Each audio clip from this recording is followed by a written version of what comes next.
রাস্তায় দাঁড়ানো একটি ট্রাকের ভেতর টাকার বাক্স। এক গাদা টাকার উপর দাঁড়িয়ে রয়েছেন এক তরুণ। বাক্স থেকে মুঠোয় মুঠোয় টাকা তুলছেন আর হাওয়ায় উড়িয়ে দিচ্ছেন।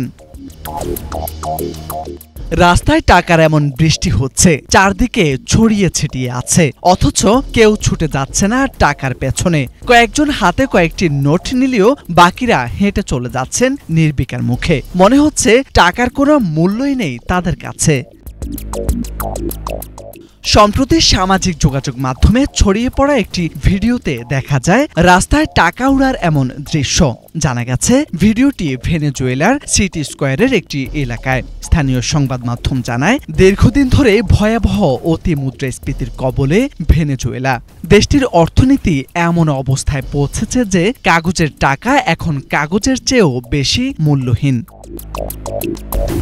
স্থানীয় সংবাদ মাধ্যম জানায়, একসময় যেখানে $1 কেনা যেত এক কাপ কফি, এখন লাগছে পুরো এক ব্যাগ নোট। তাই হয়তো এই তরুণ টাকা উড়িয়ে দিচ্ছেন।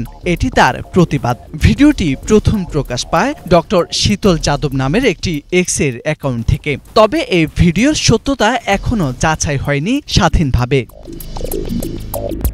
কারো চোখে এটি হতাশার প্রতীক, কারো কাছে প্রতিরোধের ভাষা। তবে একটি বিষয় স্পষ্ট, ভেনেজুয়েলায় টাকা এখন বাতাসে উড়ছে, কিন্তু মানুষের আশা অনেক আগেই উড়ে গেছে মুদ্রাস্ফীতিতে।